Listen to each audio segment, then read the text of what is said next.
Don't be so hopeful, Mr. Hero. I have 5 words for you. Go, go, Gadget, shitty sequel. I'll get you, Marionette. Next time.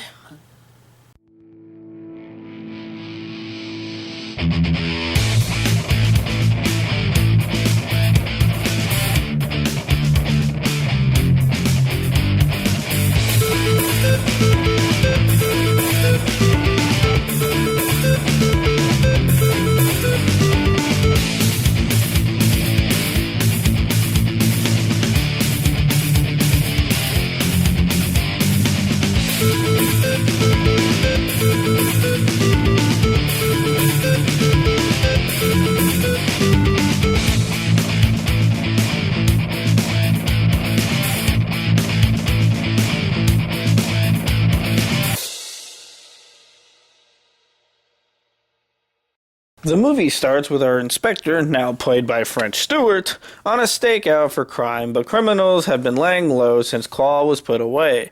Gadget starts malfunctioning when he tries to take out his radar gun to check on the speed of the old lady. Because she's going 0.3 decimals above the speed limit, our hero jumps into action.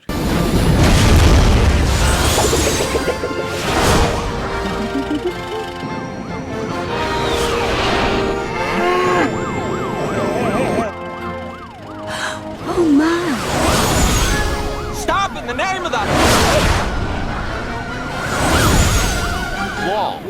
Only 3 minutes into this film, and my brain's already dying to stupidity. Don't worry, Hero, you only have another 85 minutes to go. I hate you. After Gadget malfunctions again, he arrests the old lady, and we meet Penny, no longer played by Michelle Trachtenberg. She is no longer in school because she wants to solve cases like her uncle. Gadget then goes to get examined, and after shooting gum on the scientist, we learn that there is a secret project being worked on that could help Gadget's glitches.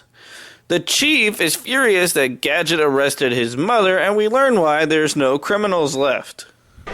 Stick to solving real crimes. Chief, there are no real criminals left. They're all in Riverton Prison. At the prison, we see Claw's claw burst through the ground, and Gadget is quickly called on and put on the case. Penny, of course, wants to help. We then jump to Claw's headquarters, where we see Claw discussing his next plan with his henchmen. We need to be ready in 10 days. Because next Thursday at exactly 9:23 a.m., the X-Force One satellite will be directly over Riverton.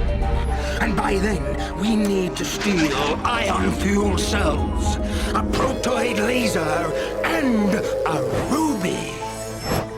Plus a few Okay, so far the film has only done one thing that I am grateful for, and that's keeping Claw in the shadows like he should be. Something the first film never did. So thank you, film, for something. It's now the unveiling of the big secret, which happens to be an all-robot female upgrade of Gadget, called Gadget 2, or G2 for short. She's more improved than Gadget, and proves to be way more intelligent than the original Gadget. After the presentation, the chief puts G2 on the claw case, and basically demotes the inspector. Penny gives Gadget a clue that she thinks could lead him to Claw, since our villain has apparently put his number in the paper. Penny then gets the typical "you're just a kid" speech. Of course not. You're a very special kid. But there's more to being a detective than just being smart. It takes a sharp eye for every detail, every little nuance. A good detective never lets anything get Gadget, the pudding! Stop, Gadget, stop, Peter! It's okay. Everything's fine!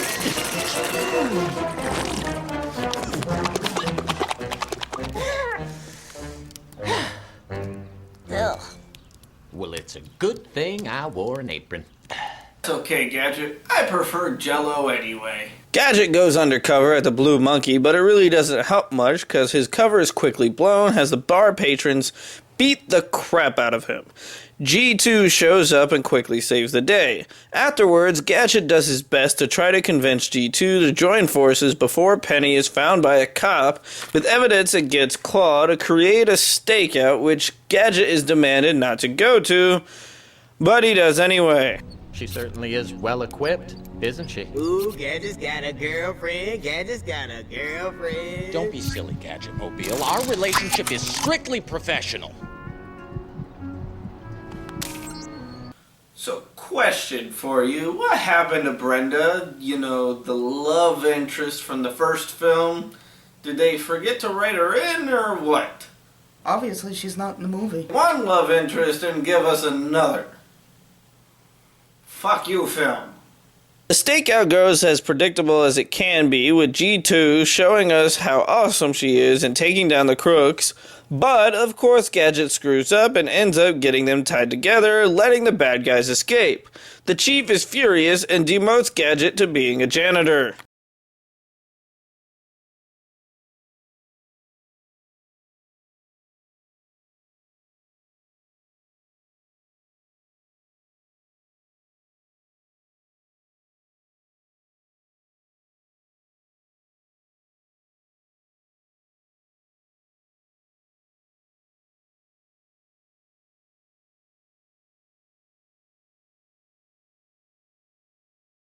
Sorry, but Jim Carrey does bathroom scenes so much better. Do not go in there. Woo! It's now part 2 of Claw's plan as he taunts Gadget's failures. Penny gives Gadget a note that Penny clearly sees as a trap. We head to a science fair where Gadget begins his investigation. Claw's goons, dressed as Gadget fans, trick him into taking a photo with him in order to place a control device on him, which leads into a glitching fit, which of course turns Disney has to throw Mickey into it. The mishap ends up allowing the goons to get the laser as well as covering the mayor in toothpaste.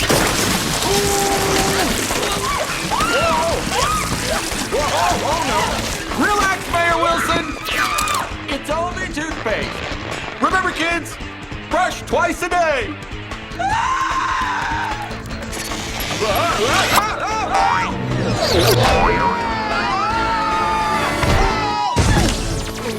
The Chief fires Gadget due to his failures, and we see Claw celebrating. Gadget is down in the dumps and tells Penny to basically give up.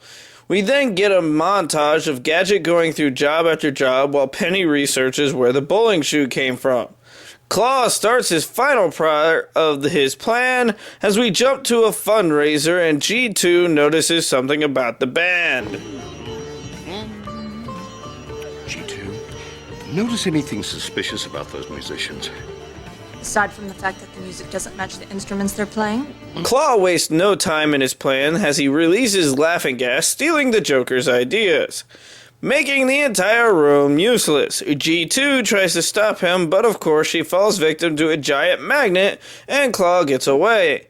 Penny finds Claw's hideout and figures out what Claw is up to, but blows her cover and Brain happens to get away, but she does not.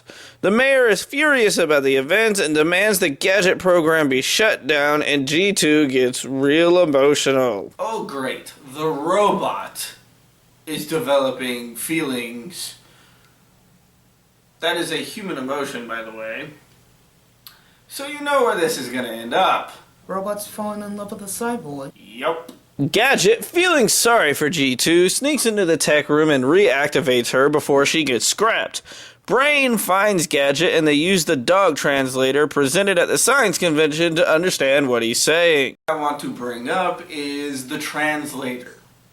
This translator was brought in during the science fair, and one thing I want to bring up is they had a translator at the end credit scene for the first film. So why did they have to reinvent the thing just to put it into the film? Continuity problems have arisen. Let's just get this over with. G2 agrees to help Gadget as Claw's final plan is finally revealed to be a time displacement laser as he freezes all of Riverton within time. Luckily, the Gadget mobile is fast enough to not get caught in the ray. Claw and his men are celebrating, but our hero steps in, but not for long, as Claw takes Penny captive again. Our gadgets share chips to help with the inspector's glitches as they split up to take down both groups. While Claw gives Gadget a gassy experience, G2 wraps up the rest of the minions. Go, go, Gadget, nut guns.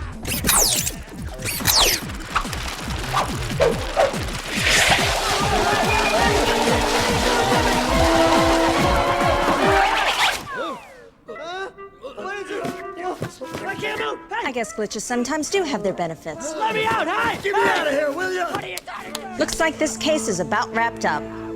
Hey, I just made a joke. Gadget catches up with Claw and the driver tries to shake him off the roof. Claw gives us a speech as we watch Penny strapped to a bomb being left out of the truck.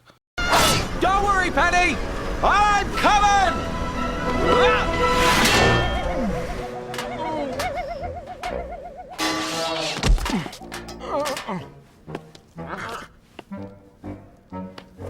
Who put that there?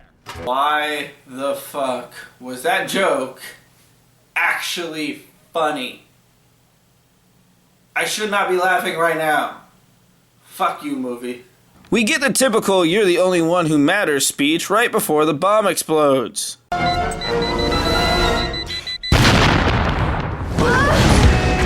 guys don't look at explosions.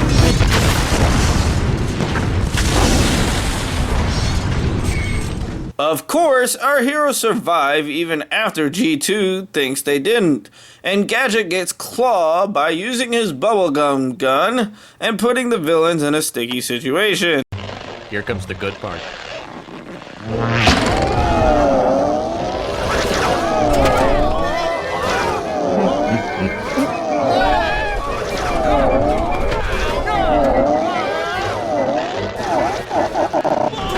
While Gadget saved the day, Claw still manages to get away. Our heroes guess the very easy password to turn off the time laser. The mayor holds an award to honor the two gadgets, and the inspector steps in and gives Penny her recognitions. Our movie ends by stealing the ending from the first film and having Gadget shoot fireworks out of his head as the two lovebirds share a kiss. With French Stewart actually acting more like Inspector Gadget from the cartoon, as well as Claw actually being in the shadows like the cartoon, and the overall feel of the film being closer to the cartoon, the film still sucks. The script is lazy, the characters are lazy, and the actors overact everything. So, no, I am not a fan of this film. It could have been better, but for some reason we just seem to not be able to get a good Inspector Gadget film. So, what is your next film that is the last film that I'm going to be watching for you? Your last film is one of the worst comic book films ever created, with a percentage of 6 on Rotten Tomatoes. You don't mean what I think you mean, Yes. Son of the Mask.